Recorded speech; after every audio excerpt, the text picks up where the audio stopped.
Hello, everyone, and thank you for tuning into Fun Sparkle Drama. I am your host, Nico Cervantes. We have a very interesting and enlightening show for you today. We have Jessie Brisendine here, who is an author and a life coach and a fitness trainer, and he's an all-around amazing guy. But before that happens, I need to bring on my chola, my main bitch, Miss Nina LaFuente. Hey, look at you with your kimono. It's all in style now. Well, I feel like being springtime, like we need to lighten up the wardrobe. And in Santa Barbara, we forget that a little bit because our weather is so weird here. Well, everybody wears like their Ugg boots with shorts. Yeah. So I'm like wearing my quinceañera I know. Look pink at shirt. how we match, kind of. We're in our, navy blue. Or wait, what? Cornflower. Okay, well, that's you like, know. Yeah, whatever. I am excited. Like, I got a little nervous having Jessie on the show because he's so cute. He's so cute. He's so cute. And he is, you know, the show's Fun Sparkle Drama. Right. And I love my fun and my sparkle, and I love my drama. Oh, yeah. But, you know, like we're going to be talking about some more serious things today than we normally do. Yeah. You know, so that's going to be, just so you know. Yeah. We're going to... More serious than Whitney dying from the last show, right? I know. So when we all got drunk last show, no, it's going to be a little bit different. We're going to have Jessie, and we're going to talk about some serious stuff. I'm really excited. He's adorable. I know, me too. And, but yeah. Yeah, so we're going to talk about, well, his main business is life coaching, from what I understand. Is that right? Yeah, he's a life coach, but he was a fitness trainer first. Mm-hmm. And which is like life coaching, too. I mean, you're so personal. You have such a personal relationship with people when you're training them for fitness. Yeah. You know, you really, I mean, people, our bodies, you know, a lot comes up when you're exercising and paying attention in ways that you haven't before, I think. So you kind of have to be sensitive to that. And I think successful trainers are. You know, we both have had our struggles with stuff working out. I know you started yoga this year. Almost 2 years. Has it been 2 years? It's almost been 2 years. It's hot yoga, right? Yeah. So people sweat, and is it stinky inside? No. I mean, if people have hygiene, hello. I mean, too, but like, I think for some reason it makes me really nervous, and I'm a person that doesn't like the heat necessarily. Yeah. But I like to be sweaty. Yeah. If that makes some sense. people don't like the heat. Yeah. I mean, I love it. You know me, vacation. I'm like beach. You know. How was the first time? The first time was hard because, you know, I mean, once you start doing yoga, you get like a little, you know, better or whatever. You get more used to the postures. So it's hard because you don't know what's going on. And then there's like Susie May in the corner who's got one leg up in her Lululemon pants. It can be kind of intimidating, but I think gyms can be intimidating too for a lot of people. But I think where I was at in life, I didn't think about it too much. Well, and I feel like I have a lot of insecurity. I mean, right now I'm at this point where I'm like totally maintaining my fat, which is a lot of work. I have to tell you people, don't judge me. No. It is a lot of work. I've fluctuated in weight my entire life. Yeah, so you're maintaining right now. This is good. Yeah, it's good. Yeah. I've never maintained my weight my entire life. Yeah. Ever. Since I was like 13. Well, it's kind of like accepting. Yeah. Right?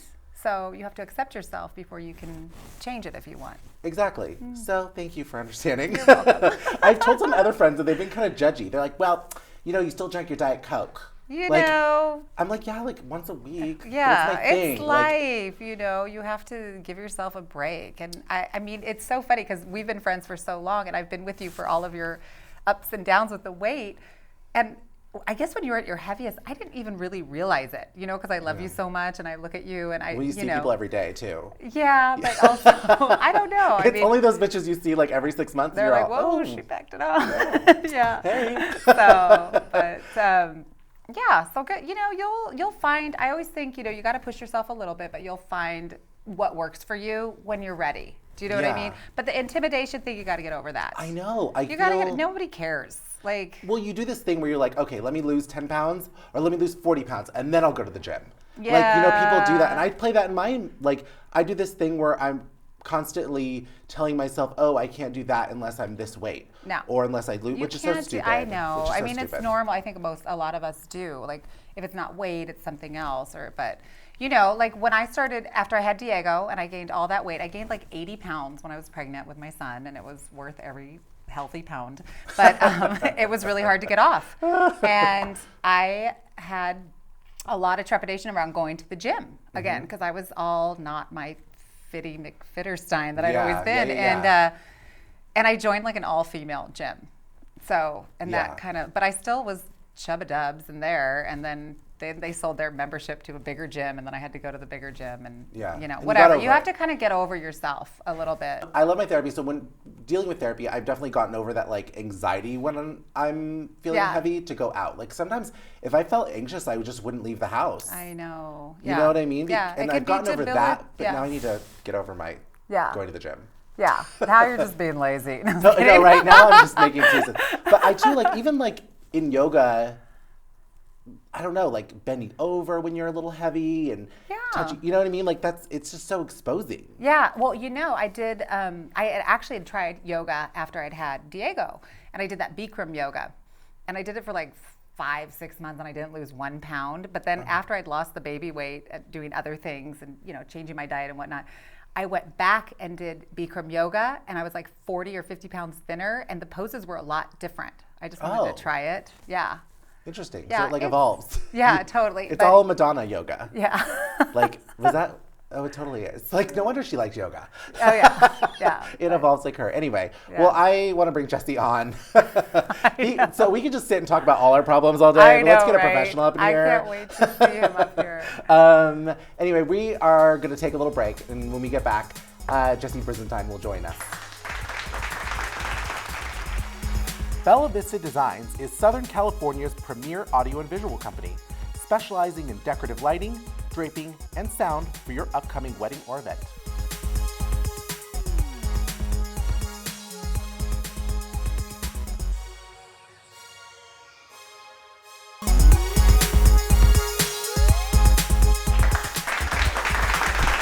Welcome back, everyone. We have life coach, author, and fitness trainer, Jessie Brisendine here. Thank you, Jessie. Thanks, Nico, for having me.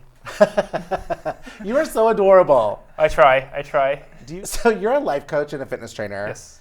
Now, the word life coach means so much to so many people, and there are a lot of people that call themselves life coaches. Mm-hmm. How would you explain it?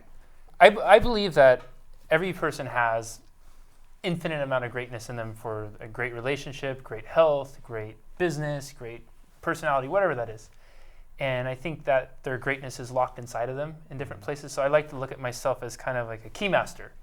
And I can come in and people will come to see me and I have keys that will help them unlock the greatness that's inside of them. That's what I kind of look at as coaching as, is to help people unlock their own greatness inside of them so they can utilize it however they choose to utilize it in their life. That's so poetic. I love that. You're so cute. I try. I really do try. I'm like, I'm going to fall more in love with you. I think his pupils are heart-shaped. I know. Okay. Because I love really sensitive and passionate people, too. That's one of my things. It's like that trumps beauty almost. Yeah. So you started off as a fitness trainer, correct? Correct. And then it led you into life coaching. Yes. How did that happen? I've always, since I was a little kid, known that I was here to help people, and training got to a point where as much as I love it and as much as I loved working with people in that context, I felt like I could do more, and I felt like the longer I just stuck with training, it was limiting my ability to help people on a bigger scale. And so coaching seemed like it was a natural transition to that, where it allowed me to work with more audiences and expand my reach and my ability to help people. That's so awesome. Yeah. Now, let's talk a little bit about your fitness training before we go into life coaching stuff. Okay. So you were a fitness to many celebrities. You've worked on movies. Mm-hmm. How is fitness in movies and cinema and Hollywood different than real life? I'm going to answer this probably in a way most people wouldn't expect me to answer it. And I'm going to say that I think it can be almost imprisoning for them because they are held. A lot of times I think celebrities in our culture are put almost on like a godlike pedestal. Mm-hmm. And when you're at that level and you're getting that amount of attention all the time for looking a certain way, it can be very hard I think to sometimes integrate yourself into what normal society is. And what happens when you start to age like everybody else and you don't have that anymore, and your sense of identity has become so much in this that I think it can be really hard for those guys and girls. Yeah, absolutely. Trying, like Cindy Crawford, I saw something the other day. She had the pictures come out about her, unaltered pictures, right, with her looking older. Yeah. And now there's new ones out of her looking they don't look the same as those ones you did. posted it did you post it? I did. Well, because it was her at a photo shoot, and it was like her in a bikini in her stomach. Yeah. I mean, she's had 2 kids, and it's kind of loose, like what your stomach looks like. She doesn't look like the normal supermodel stomach, Exactly, right? and it was interesting, and it was kind of cool for a normal woman, because that pressure, even just for, I mean, you were working with all the celebrities, but the pressure just for us normal women is crazy. Yeah. Or maybe it's Santa Barbara, but I think it's kind of become a little California. more global. I would say it's California, right? Yeah, Yeah, Southern California especially. I think Southern California is much more image conscious than a lot of places are. Yeah. You go to other places and it might not be so much, I think, which is a blessing and a curse. I think it's really great because I think with image, it can a lot of times it's implicit of health and fitness and taking care of yourself. But if you're not on that bandwagon or not in that thing, it can also feel like being an outsider or being not part of the group or an outcast or whatever it is. So no, absolutely. When you were a fitness trainer, what was a great success story that you have that was just really inspiring and would inspire many people? Because you see so much. Yeah, wow. Gosh, there's so many. There was, I mean, I can't tell you. I had one lady who I started working with early on, and she had I think 8 years prior to when I first met her, she had fallen off a roof and landed on a fence post, and it almost completely severed her spine. If you would have looked at the X-ray, you could see just this hole on the X-ray where her spinal column was supposed to be filled in, and she was having all these mobility problems, wasn't able to do things, was told that she would never be able to, I think, lift more than 5 or 10 pounds, never be able to travel again. And she had come to me because I think her son and his wife were pregnant with their first kid, and her goal was to be able to travel to where they were and be there for the birth of her first grandchild. Wow.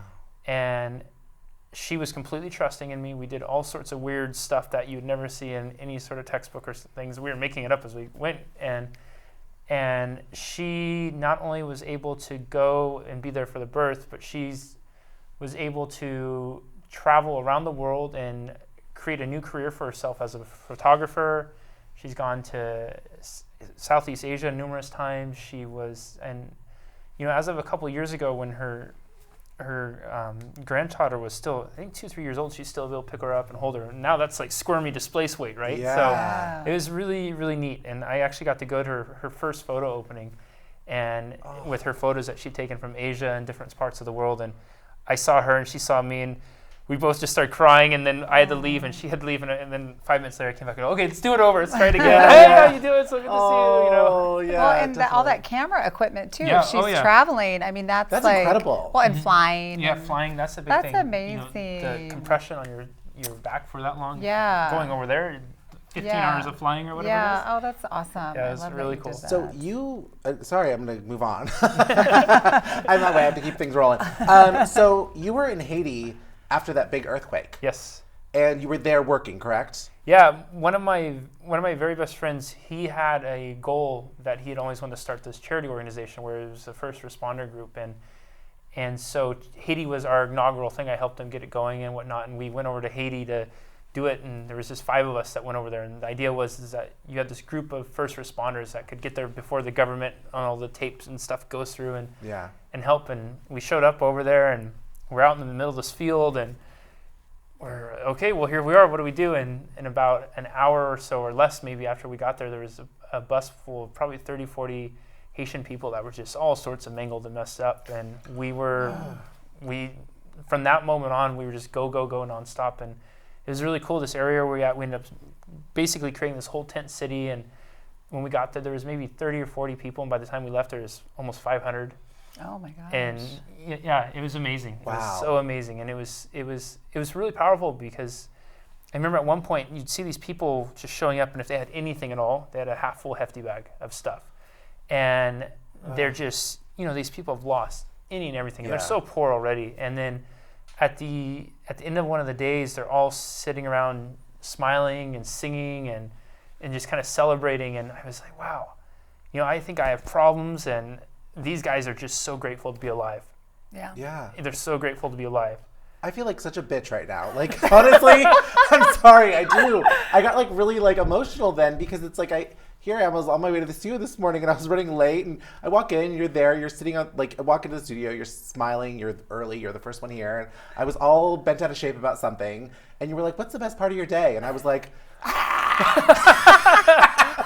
then I hear that, and I'm like, I am so effed up. No, I mean, they needed so much help. I mean, they just needed health stuff and water. I mean, and that is beautiful to be able to help. I think you help people now that it's maybe not so blatant, right? Like the life coaching thing. Yeah, it is. It's cool because there's different levels of helping, right? And that's so much more of a hands-on, and you're in such like a raw, vulnerable situation. Not that you're not when you're working with somebody in a coaching context. You're right. You're needing medical, and it's a much quicker, more immediate. This person's bleeding; they need help with this. This person needs to be pulled out of the rain and have a tent put over their head. Right. And versus, I think when coaching, when we sit down to it, and we're doing something more like this, you're a lot of times you're digging through a lot of layers of our stuff that we all have, and getting past the stuff and getting past the hurdles that, like I said, keep us from that greatness that's inside of us. Absolutely. So what is it? I know that we all have hard days, like really hard days, and I feel those too. Like there are some days that are so tough for me, and I really have to remind myself. I'm in therapy now, just so you know. If you like, in case anybody doesn't know. I know, right? I tell everyone. I'm that person that starts things. Well, my therapist says. That obnoxious person, that's me. But there's some really difficult days that people have. I have anyway. And I'm sure you've had them too. Absolutely. Where you're kind of battling in your head of you can't get past it. What are things that you do that help you get past those really tough days? Yeah, a lot of times there's this misconception that if you're the coach that you have it all figured out. And I'll be the first to say I don't. There's things that happen that even just the other day, there was maybe 2 weeks ago, I was driving and all of a sudden I started to feel really sad. And then I started to hear the voices pop up and try to tell me all the reasons why I should be sad. And I sat there and I was at the stoplight and I told myself, I go, wait, why are you listening to those voices? What are they really trying to tell you? Maybe they're trying to tell me that I'm not supposed to be sad right now, but that I have the resources to move past being sad and I just need to use them right now instead of listening to those voices.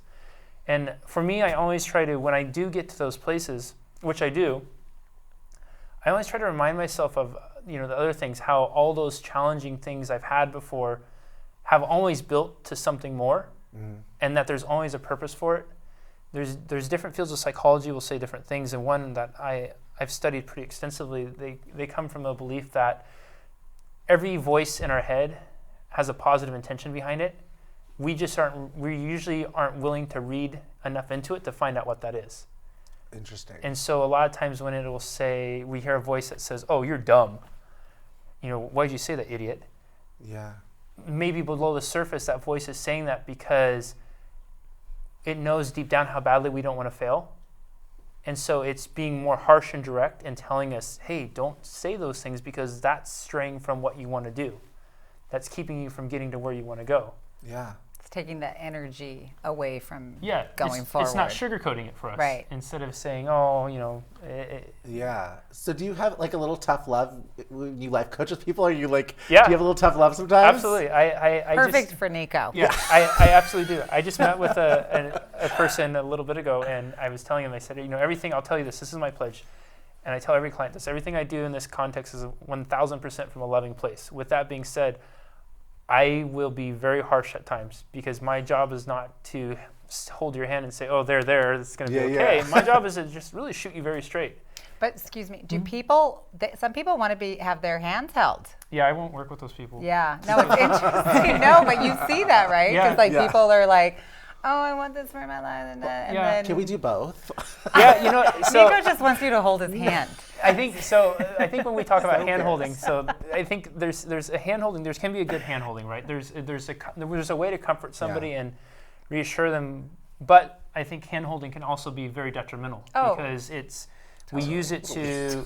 A good example is go on Facebook, right? Yeah. And you go on Facebook and you try to put a happy post up today and say, today I'm excited, and you get 2 likes, and then you go on there the next day and you put, oh my God, it's been the worst day ever. And then all of a sudden there's all these comments and likes on there, and you start to think, oh wow, boy, I just got a lot of attention, and that attention felt really good from it. You know? Yeah. And then the next day you try something else out. Oh, today's pretty good. 2 likes. Yeah. And then the next day you go on and say, those times. yeah, oh, yesterday was so frustrating. Nobody paid attention to me. Da-da-da-da-da-da-da. And so I think that's where hand-holding can be really bad, because you're starting to learn that projecting that sort of almost harmful, self-degrading thought process can be beneficial because you're getting this attention. Yeah.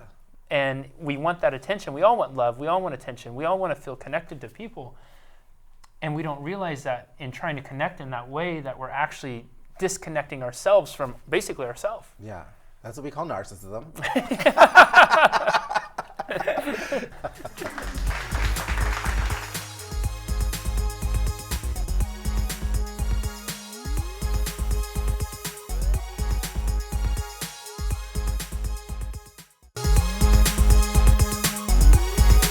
So you did this thing called 1,000 Challenges 1 year. Is that, did I say it right? Yeah, 1,000 Challenges 1 year. Yeah, I did. I challenged myself to do 1,000 things I'd never done before in a year, and I called it the 1 year 1,000. So that's like, isn't that like 3 challenges a day? Yes. Yeah, just They about. could go from, like, what were some of them? Yeah. I want to hear. Yeah, you know, it was pretty broad ranging. So I gave myself, I just couldn't have it be everyday stuff. So if I'd never gone to a restaurant with you, I couldn't say, oh, this is a new challenge because I'm going to the restaurant with Nico. It had to be something significant and meaningful or representative of a culture of a local place. And I did some really cool extreme ones. Like I went hang gliding in Brazil. I went and watched the final space shuttle launch in Florida. Wow. And then I also did some really simple ones, going to a church service in Spanish, you know, in a foreign language, or going to a church service in a foreign country. You know, so things that I could do every day, and the idea was I'd just come through some really, really challenging times in my life, and I was at such a low place in my life that I needed to do something that kind of spark me and get my passion back for living, and so that was the idea behind it. And I wanted to also do it as a model for people, because people will say, you know, I don't have time to do this, I can't afford it, so I tried to do 1,000 because obviously it takes a lot of time. Yeah. And then I tried to choose as many as possible that didn't cost money, so that anybody could look at it and say, wow, you know, that doesn't really cost a lot of money to go do those things. You just have to be willing to step outside of your story you tell yourself of why you can't, and then go and try to do it. Yeah, absolutely. You guys would be amazed at how many stuff here in Santa Barbara that I promise you haven't done. I was like, whoa, this is... Yeah, there's so much stuff. Jesse, we're going to have a day. The 3 of us. Nina and I can share you. We're good at that. And I'm all ready for my challenges. Awesome. So you also wrote a book. Yes, I did. So tell me a little bit. It's Ouch, My Heart is Broken? Yes, Ouch, My Heart is Broken. Ouch, I love that name. Ouch, My Heart is Broken. I know. It's really cute. Tell me about what inspired you to write this book. And there was obviously something. Yeah, I had my first ever broken heart, and it was just Horrible. yeah. It's right. horrible. Yeah. I've had my heart broken a few times, and it's Heartbreak is so like, bad. yeah, it is like the one universal truth that everybody agrees on. You say heartbreak, and everybody goes, oh. Yeah, but you said like ouch, and so it was kind of cute. Yeah, you know. Yeah, it was more because I was thinking about when I wrote the book, I couldn't write, holy F, that hurt really bad. Yeah. You know? Oh my God, I'm devastated. I would have. It was ouch, my heart is broken, Yeah. and I just had such a challenging time, and it wasn't so much just the relationship. It was, I realized I lost so much of myself in the relationship, and so I didn't really know who I was, and I had all my stuff from childhood coming up and all these other things, and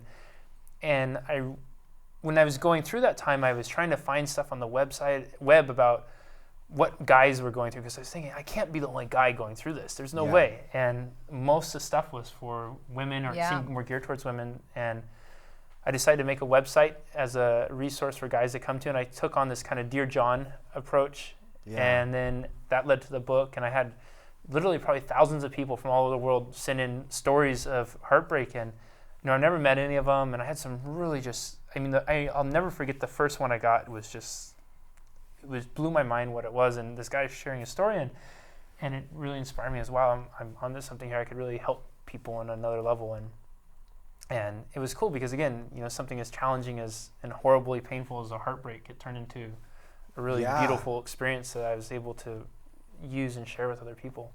So you didn't like sit in your apartment and like order Chinese food? And I watch definitely Netflix? did that a lot. I wasn't so much Chinese food, but Yeah. it was I actually moved because I couldn't be in my house I was in before that. I couldn't live there anymore. There's too many memories. So I moved to a different Wow, apartment because yeah. it was something that was my own space. And do you I've done recommend that. that for people?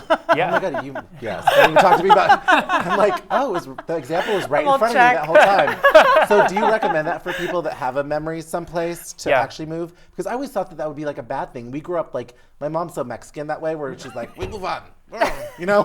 And it's like, but it's a good thing you're saying. Absolutely. We humans were really funny. Like we memorize the way we remember things. We remember things in muscle memory. We remember things from smell. I think our sense of smell is actually our fastest ability to recall, even more than thought or sound. And so when we have memories stored into things and you're needing to get space to move on and just heal yourself, yeah, absolutely. And if you can't move, if moving's not an option, change your whole house around, change your furniture around, switch it around so it just doesn't look the same. You know, I'm sorry, I move my furniture around all the time. I just switched my bedroom around yesterday. You're much healthier than I thought. No, I do that, but it kind of changes Yeah. the It does. energy It up. changes the energy. Yeah. It Well, totally I'm does. glad to know because I always thought that was kind of, I'm like, why are you moving? Like, just move No. on. I just Yeah. moved the furniture. Yeah. Yeah. Thank Yeah. you. No, Yeah. absolutely. Yeah. I won't say Validated. anything. And if you move, I think if you're actually doing those things, then you're really moving on because you're moving forward. You're not. Yeah. When you move on, if you move on and you're carrying that pain with you, it's like, I mean, you try to walk and then imagine putting 100 pounds on your back. It weighs you down. It weighs you down. It weighs you down. So Yeah. until you've gotten that baggage and you're ready to leave it behind, you really are never moving on. You're just carrying it with you, which means the next person, guess what they're going to get? They're getting you plus all your crap.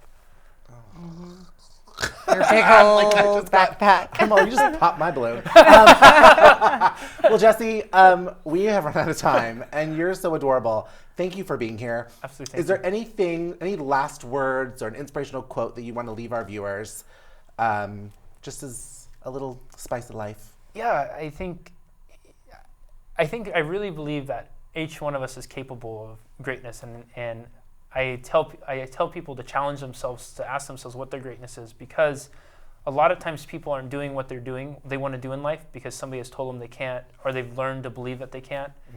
And the only difference between can and can't is this little apostrophe and a T. So why let something so small and insignificant in the grander scheme of things decide your whole life? Change that, and you start to change your perception of what's possible, and you're going to be amazed at what's going to open up for you in life. Oh, I love that. And I love you. You're so cute. Thank you for being here. And not only cute, you're an amazing person, and you've done amazing things for people. And I just want to thank you for being an awesome human. Oh, thanks. I appreciate that. Thank you for having me. Yes, of course. So go check out his book. It's amazing. It's called Ouch, My Heart is Broken. But we have run out of time. Nina, thank you again for being my co-host and looking beautiful. So nice to meet you. In your kimono. In my kimono. Love you, kimono. In my kombucha. Yes, in your kombucha kimono. Very adorable. Thank you. If you've loved this episode or liked this episode, make sure to hit the thumbs up button and subscribe to our channel, Fun Sparkle Drama. I'm Nico Cervantes, and I will see you next time. Bye.